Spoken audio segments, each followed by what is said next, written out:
So, welcome, Chloe. Thank you for doing this today. How's life in Canberra? Oh, it's pretty good. It's actually the weather's getting better, which is nice. So I'm enjoying having a bit more sun. Canberra's good. I like to say it's actually quite similar to Melbourne, but like half the amount of people, which I quite enjoy. And twice the amount of roundabouts. Oh God, yes, and they're twice as large for some Yeah. reason. I always remember whenever I visit Canberra, it's just this one series of roundabouts, just on and on and on. So it's always the defining feature. So, yeah. Thank you again for doing this. So, um, you are, and I hope I get this title right, a cybersecurity advisor to the Prime Minister and Cabinet Office. Is that correct? Yes, so my title is actually National Security Advisor, but Yep. I work a lot on cyber issues, but also on broader defence issues as well. Must be a tough job right now. Yeah, it's very interesting at the moment. There is so much going on in the defense space and the cyberspace, but particularly when you merge them together. Um, and the work at Prime Minister and Cabinet's quite interesting because what our main thing is that we shadow other agencies. So, for example, my team will shadow defense and so work on essentially the entire defense portfolio, which is huge, versus another team might shadow the Australian Space Agency, for example, which is still huge, but a much smaller sort of remit comparatively. And it's all becoming interconnected too. So as spending goes up, there's spending on space, there's spending on defense, there's spending on cybersecurity. It's all beginning to merge. So I can imagine trying to keep the portfolio separate but connected can be really challenging. Yes, definitely. It's sometimes really difficult to figure out where the delineation is on particular issues, particularly as they relate to cyber and to space. Um, but being able to make sure we're well linked in with not just the teams internally to PM&C, but also the stakeholders outside of PM&C and in the line agencies as well is something that's super important at the moment. Must be fascinating. It is. And it's difficult talking in vague terms about it sometimes, but I do really enjoy it. It's not something I expected to do, but I really love it. It must be one of those occupations when you go to parties and people ask you what you do, you just have to talk around your actual job as opposed to going into detail. Yeah, pretty much. And luckily up in Canberra, it's a lot easier. As soon as you sort of say, oh, I work in national security, people are like, I totally get it. You probably can't talk about it. They sort of move Yep. on to the next topic.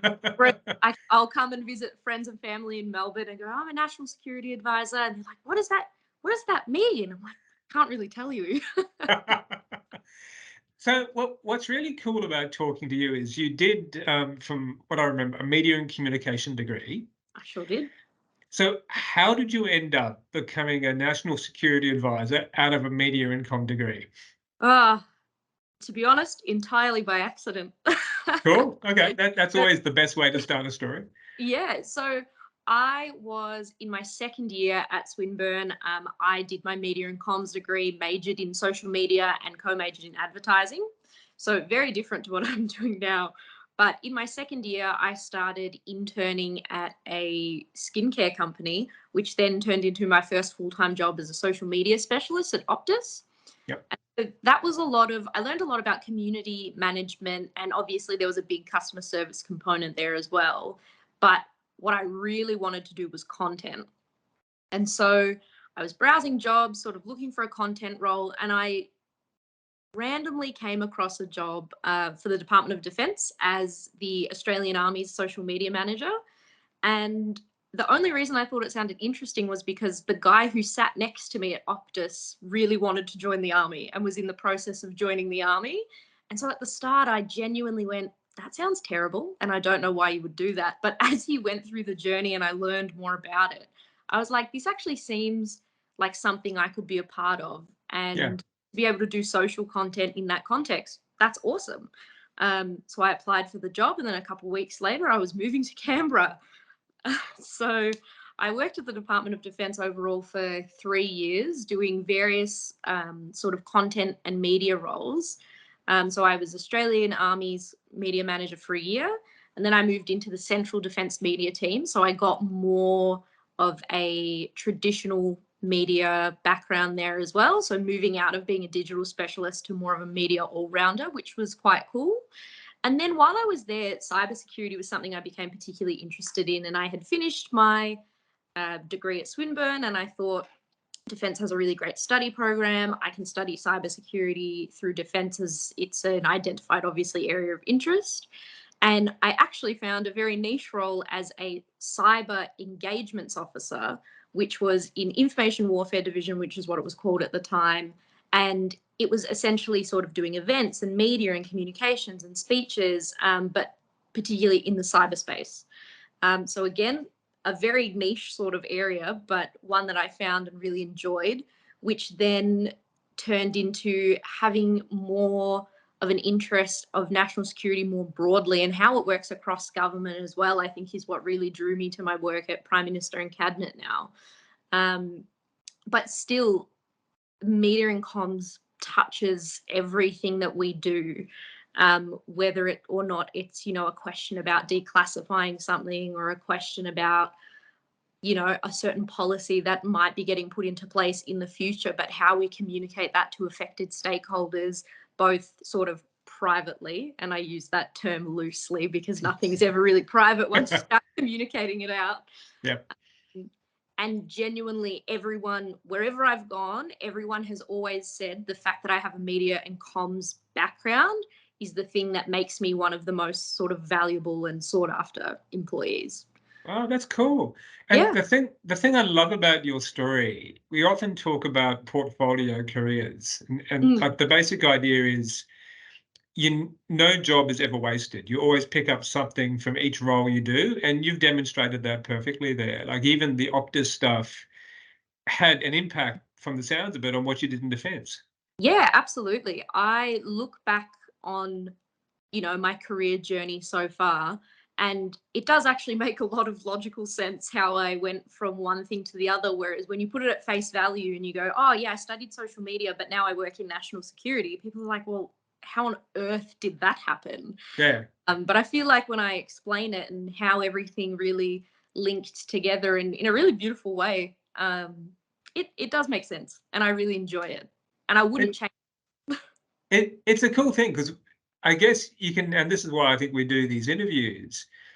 Looking forward, you know, when you were, you know, doing your degree in particular, you never would have figured out where you were going to wind up. And I think one of the issues a lot of our students have is they try to plot their career path when they're in second year of uni, and life just doesn't work that way. I think in 20 odd years of teaching, I've only ever known one student to come in on, you know, week one and say, I'm going to do this and wind up doing that. Yeah, I was very much the same. I was dead set that I wanted to work more in the entertainment industry.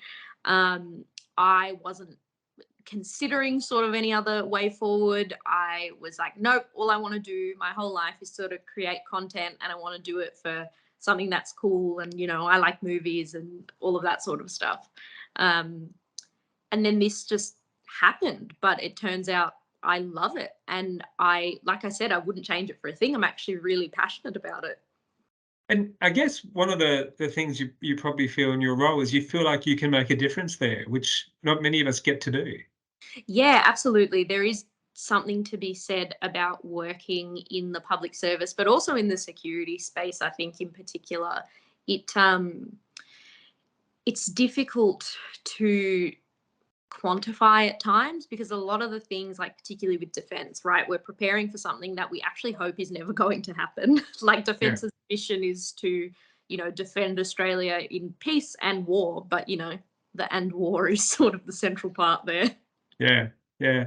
It's interesting too in terms of like that focus on what might happen.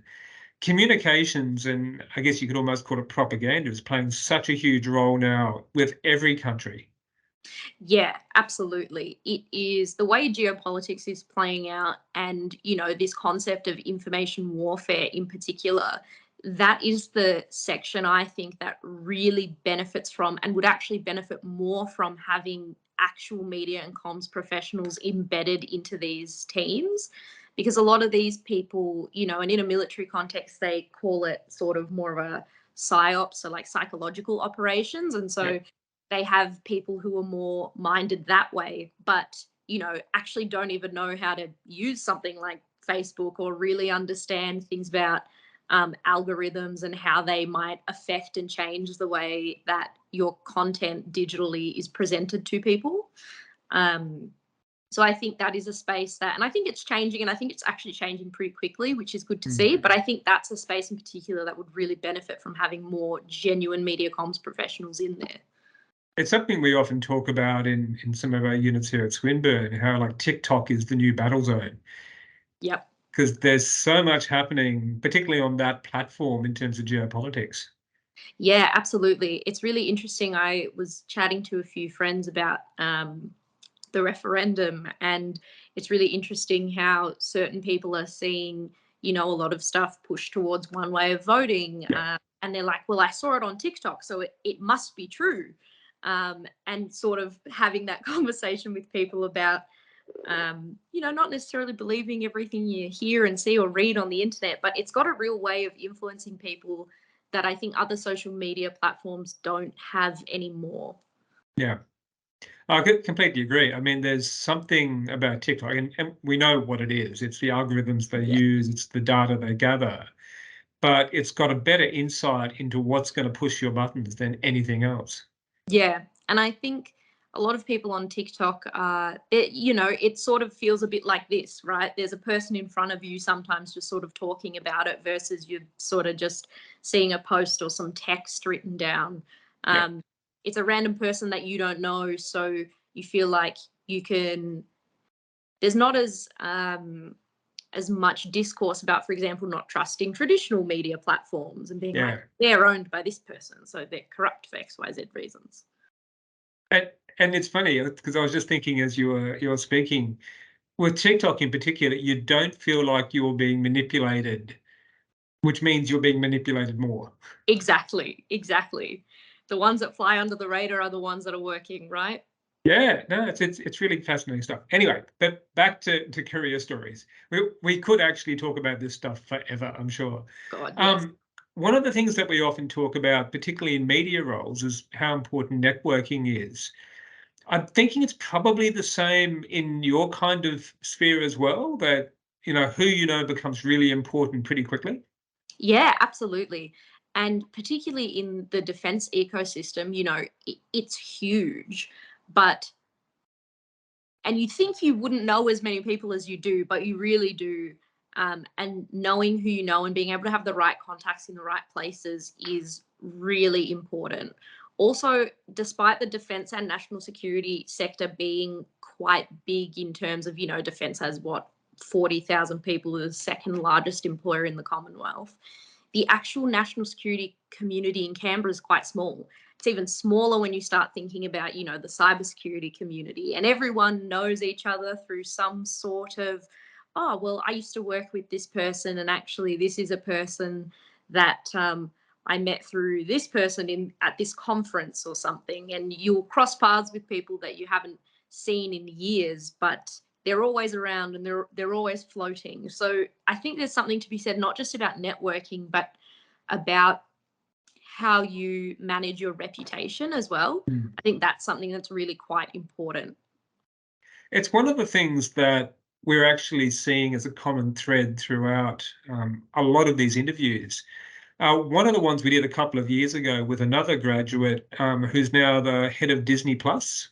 Oh, So Sally O'Donoghue, who runs that. And one of the bits of advice she gave the students for that interview was, if you want a job at Disney, edit your social media, because one of the first things they'll do is they'll stalk you yeah. and try to get an insight into who you are. And if you've got stuff there that could be detrimental to them, you've done yourself out of a job. Yeah, absolutely. Even my first port of call is always to, Google people, check on LinkedIn, do the social media search. And it's funny because now I always know instantly if someone has no social media presence, they've come from an Intel background. Yes, I actually know a few people who have either an alias social media presence or zero social media presence for Yeah. exactly that reason. Yeah, totally. Um, so you've got what I assume to be a pretty high pressure kind of job. What would a day in your life look like an average day at work, if there I is one? I always come in with a plan, and then maybe about 2 hours in, I've had to throw away the plan and I'm doing something completely different to what I thought I'd be doing that day. Um, the days are always different and it's always really varied and it's very exciting, but obviously it can be really very stressful at times. I find there's a really nice variety of projects and subject matters that you get to work on a bit longer term. But there's always those short, sharp, urgent sort of things that come in straight away and need to be dealt with straight away, or they were due 2 days ago and sorry, we forgot to tell you. So Yeah, can you do it right now, please? yeah. And is it data heavy? Like, is it a job where you have to be across a lot of data all the time? A little, yes, but it is quite hard, particularly at Prime Minister and Cabinet. We're across so much, but we can only be this sort of deep in the subject matter expertise sometimes. Yeah. Whereas when you're working in a line agency at Defence, you're a real subject matter expert on, a very sort of narrow subset of issues.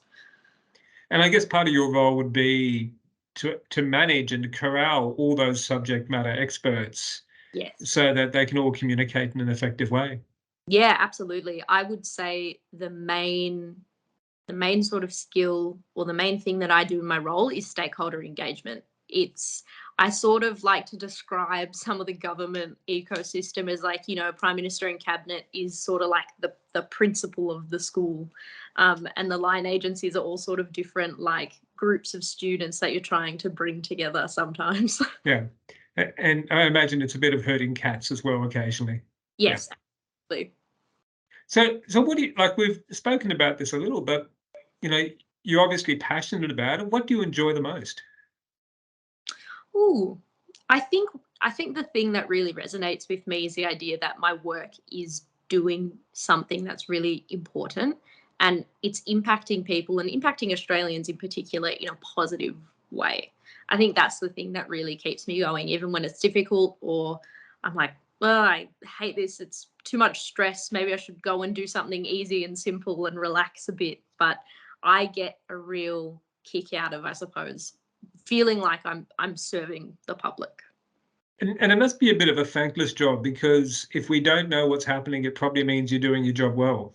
Well, yeah, exactly. And there's some things where when they either finally get made public or, it's something that I can mildly talk about because it's not classified or sensitive. I love being able to actually tell people, it's like, oh my God, this is the thing that I've been sort of slaving away at for the last 8 months that I've talked about in frustratingly vague terms. And people are like, yeah, I still don't know what this is. I'm like, you don't have to, but here it is.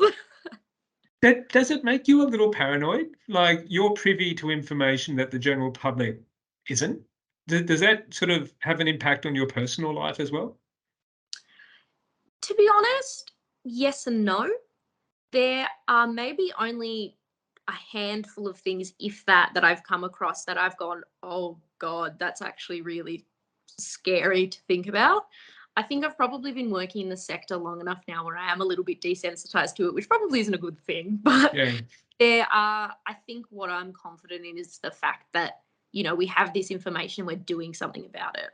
And so I'm yeah, not necessarily scared. cool. Do you find the work-life balance hard? Like I imagine the hours are long and the weeks are even longer. Yeah, look, it can be really difficult. I'm not going to lie. Um, and yeah, it is a really thankless job at times. But something that I am very passionate about is maintaining work life balance. And so when I can, if it's, God forbid I could leave early, but, if it's right on 5, I'm out of here. If it doesn't need to be done today, it doesn't need to be done today is my sort of philosophy. And I tried to embody that a lot, particularly with junior staff who are either a lot younger or just starting out in their career. Because I remember, particularly in my first year at Defence, I burned myself out quite a bit, just wanting to, do a really good job and really get into everything and be able to sort of show that, no, I'm a real team player and I really want to be involved. But I have realized I can actually do that without, being on call every weekend and constantly thinking about work and being attached to the social media accounts and things like that. Yeah, no, that's good. I think, and it takes a bit of maturity in a role to actually get to that point as well, because early on you are trying to impress everyone and do everything. Yeah, absolutely. And you get stuck in those, like, you should be the first in the office and the last to leave. Yeah. And that's absolutely not something that I resonate with anymore. And I consistently tell my junior staff, and particularly graduates that rotate into the section, they've come in at 8:30, it hits sort of 4:30. What are you still doing here? Yeah. Off No, you that's go. good. Yeah. And it's kind of funny because I think globally, like, Australians like to think of ourselves as being pretty laid back, Yeah. but we actually do work really hard Yeah. and too hard in some respects. Yeah, absolutely. There are some people in my workplace who work way, way too hard, and at the detriment to themselves. And everyone's like, "Stop it!" But some of them don't want to. So I'm like, Yeah. "All right, each to their own." You mentioned teamwork before. So the students that we're speaking to now in this unit, they're currently involved in their final major group assignment. And I think they hate us a fair bit at this point for making them do that. One of the comments from another interviewee was that paid employment is just one never-ending group project. Is that your experience as well? Yeah, yeah. I couldn't really tell you a job where you don't have to work with people. Um, And when you're in a role like this, where it's high pressure, long hours, high stakes sometimes as well, your team becomes everything. You'll see your Yeah. team more than you see your family. So, yeah. Yep. I think that comment, paid work is an ever ending group assignment, is quite accurate. Yeah. How did you feel about group work when you were at uni? Oh, hated it. I really did not enjoy group work. I was like, God, I could get this done so much faster myself, and it would be so Yep. much easier if I didn't have to sort of rely on people, or particularly when, people in group assessments, there's always, someone who naturally sort of starts to lead the group, or then someone, when two people have conflicts, or when someone you feel isn't pulling their weight. And I despise doing group assignments, but that is my job. Yeah. There's always, an agency that's sort of not coming back on time, and you're like, God, why can't you just sort of pull your weight? Or people have conflicting ideas, and you're like, oh, why can't everyone just agree and get along? But the strategies that you learn in group assignments, and having those experience in group assignments, actually translate to paid employment. I mean, one of the things we try to tell the students, if nothing else, you learn how you work in a group. Like, you get an idea of the kind of person you are, whether you're a leader, whether you're a follower, whether you do want to take charge or whatever. So, hopefully those who are listening to this now will be using it to reflect on their own experience this semester, because the students we've got now are second year, so they've got 1 year to go in their degree. So it's actually a really opportune time to be able to reflect on those skill sets. Yeah, absolutely. And I think it can sometimes be really difficult and sometimes confronting to think about where you sit in a group as well. I know that some people would, and probably towards the start of my career, say that, I could come across as very aggressive in a group assignment, or like come across as aggressive in like a group setting at work, particularly when I thought I was right. And you always think you're right, Yeah. And the first time people were saying it to me, I was quite confronted by it. But then upon reflection, I was like, well, actually, I understand why people can, see me in that way, or how my actions can be perceived in that way. And then I reflected on, well, how do I lead with a bit more influence, even when I'm sort of dead set that this is the right way to do it? How do I bring people along for the journey? So I think that's something that, if students can start reflecting on that now, it'll actually set them up really well to go into the workplace. Yeah, totally agree on that. So the next question we normally ask in these interviews is more industry specific, but given your role, I'm going to skip that because I imagine there's plenty of stuff that we can't talk about. Yeah. But I will just throw you one quick question without notice about AI, but not specifically in terms of national security, but in terms of the workplace. We're seeing AI pop up all over the place in other industries. Are you seeing it in government jobs as well? Yeah. So even in a security context, AI has become really quite topical and very important. I think in government, as much as people probably don't enjoy to admit it, government moves a lot more slowly in terms of how we use technology.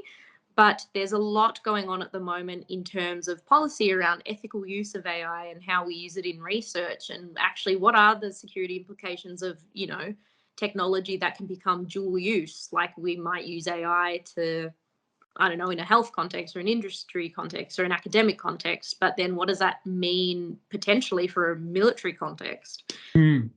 So there is a lot of talk on AI. I'd say that's actually probably one of the biggest policy sort of points that's being investigated and talked about and discovered right now within government. I was speaking to someone from one of the large accounting firms, which I probably shouldn't name, but they're now using AI for most of their translation services. Yeah, So if they've got a document that comes in with another language, they're using AI to do at least a first pass on it. So they've got a sense of what it's doing. And what it's doing is it's doing people out of jobs because that would have been a translator originally, but now AI is good enough to at least do a first pass. yeah, that's true. Yeah, I think government's probably not quite there, probably won't be for a little while. But I think that's just the nature and the sort of risk threshold that you get in these sectors. Yeah.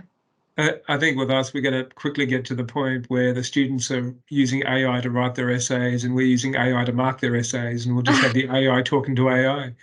Well, I mean, I think people are already using AI to sort of write their essays, and I've certainly used AI to, proofread assignments for me in the past and sort of gone, does this tone match this like part of the Yeah. criteria and things? So it can be really useful in those contexts, but yeah, it's just becoming more and more sophisticated. I had a friend tell me she got Chat GPT to write her a contract because she's a freelance VFX Yeah. artist, and she was like, I just didn't want to do it. Yep. I find like we're seeing obviously students using it in their assignments now, and you can almost always tell because their assignment finishes with the words "in summary," because that's a very Chat GPT thing to say. Yeah. But what we're finding is to use AI effectively, you have to be a subject matter expert anyway. So if you know what you're talking about, then it's completely fine. But if you're going in completely blind, AI will mislead you. Yeah, absolutely. And I think a lot of people don't realize even things like Chat GPT need to be trained in how you might want something to come out. So it doesn't pop out with in summary. And the biases are really fascinating. I saw a really interesting experiment the other day. They had a young woman who got some of the image generation AI to modify her LinkedIn profile. So she had a LinkedIn headshot, and she said, make it make this look more professional. And she was, I think, Asian American, and it made her white. Oh, oh my God. Yeah. And it was just like this really good example of, the inherent racism that can be built into these systems.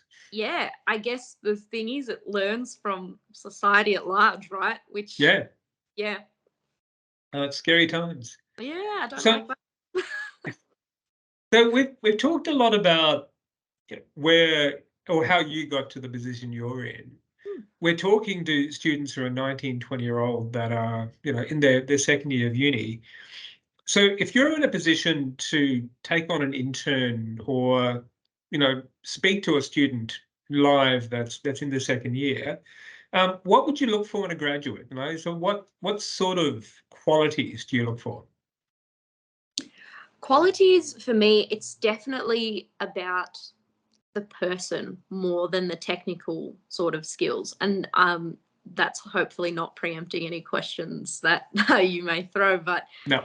for me, it is definitely more about about the person, someone who is open to, learning, someone who wants to be collaborative, someone who's not afraid to sort of share new ideas and just, really just throw stuff out there. I always say to people, just give me your wildest idea.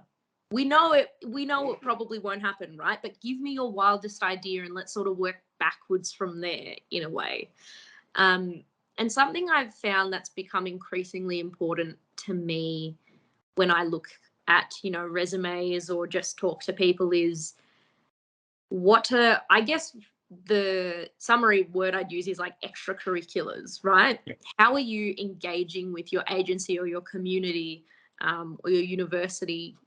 How are you sort of showing that? And it's not possible for everyone. I will say that too. It's definitely not something I placed an emphasis on when I was at uni because I was also working 2 jobs and I lived in Craigieburn and was commuting from Craigieburn to, Hawthorne to come to uni. So it's not something I thought about then. But with more time and space now, I think being able to see, even if you're interning while you're studying or you're part of this club or that club and you're showing that, you make a real effort to stay engaged in other ways as well, I think is something that I look on more favorably than things like, I got a HD in this thing once. Yeah. And I think, I'm hearing this from a lot of interviewees too. It's about being a more rounded person. So it's cool to get all the HDs, but if you've got a couple of HDs and got some really interesting stuff going on the side too, that actually makes you a more interesting applicant.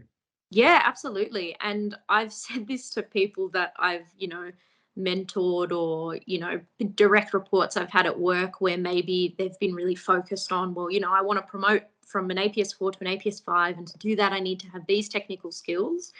And I've always said, like, yep, you need to have these technical skills, sure, but do you have these behavioral attributes? Like, are you open to learning? When you get to, this level, you need to sort of start taking on more peer leadership roles or mentoring roles. Is that something you're able to do?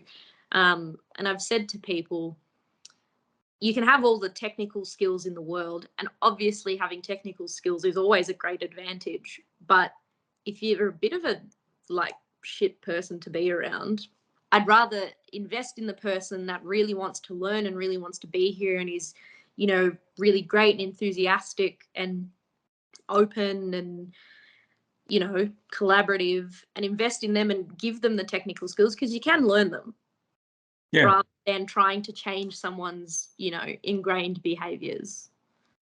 The wanting to learn thing is a really common theme we've heard across like multiple sectors when we do these interviews. And I think one thing that students often underestimate is that uni is the starting point, not the end point of learning. That, Yeah.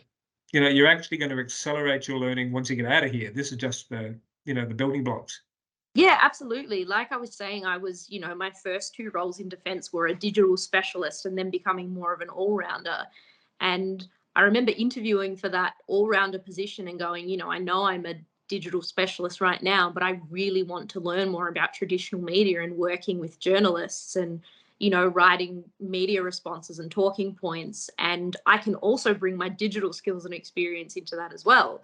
And that's why they ended up taking me over someone who was just, a media person. Yeah. So thinking back to your student days, if there was a bit of advice that you now could tell yourself as a student, what would you tell? What's something you wished you'd known as a student? Ooh. I think that it sort of comes back to what we were talking about at the start, right? Like your career is not going to go the way you think it's going to go. And you should take the opportunities that present themselves to you if they feel right. I had a lot of, when I was on a job search or even now, I often get job offers for things where, I'll entertain it. Maybe I'll go for an interview. But at the end of the day, I'm like, this just doesn't feel like something that I want to do. And it's always been the right decision for me not to pursue that path because then something else will come along and I'll go, oh, that's actually really quite cool. And it's not what I expected to do or something I didn't expect that I might enjoy. But that's what has taken me far. And yeah, if you'd spoken to me in my second year of uni and said, you will work for, you'll work on national security issues for Prime Minister and Cabinet and you'll live in Canberra, I would have gone, absolutely not. I think, like, it's interesting, I guess. One of the things that you learn at uni is you learn a bit about yourself and what, who you are as a person. And then you can then use that to filter jobs and, find something that actually reflects who you want to be as opposed to just a McJob. Yeah, absolutely. Absolutely. Um, I look back on my time at uni too, and there's always stuff that I'm sort of like, damn, like I wish I didn't take it for granted so much almost. I think for me, like I said, I was living in Craigieburn commuting to Hawthorne, and so I kind of hated that. And I, would just sort of either, do the thing where I would just do as much online as I kind of could to avoid sort of coming on campus. But looking back, I wish I'd actually spent more time on campus and with the communities and the networks around me. Because while I did learn a lot about myself through my studies and the things that I was interested in and wanted to do. And my favorite subjects, like my favorite subject was digital communities. I don't know if that's even a subject anymore, but It's still going. yeah, excellent. That's my favorite subject. And to this day, I think about it because it's, led to like the propaganda, information warfare sort of stuff we were talking about, how these communities grow and evolve. And I never would have even thought about any of that if I didn't do that subject. But there's a lot I sort of wish I did more of as well. It's a funny thing. I often talk to graduates and they'll bring up something that was said to them in a class 10 years ago that has now suddenly become relevant in their jobs. Yep. And back then they thought, no, never going to need this again. But weird how things come back.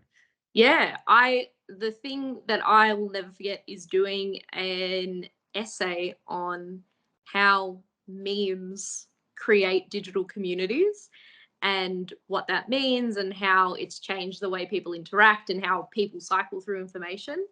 And that's something I sort of think and talk about every day, like what we were talking about with TikTok. And, even things like in Army in particular, there are social media sites that people, who are serving have made and have created these whole communities around that people in their headquarters just do not understand whatsoever. And they think it's this really detrimental thing. And it's like, oh, well, it paints, Army in a bad light. And it's like, no, actually, this is a way that serving members and veterans connect with each other now outside of the traditional sort of Army structures.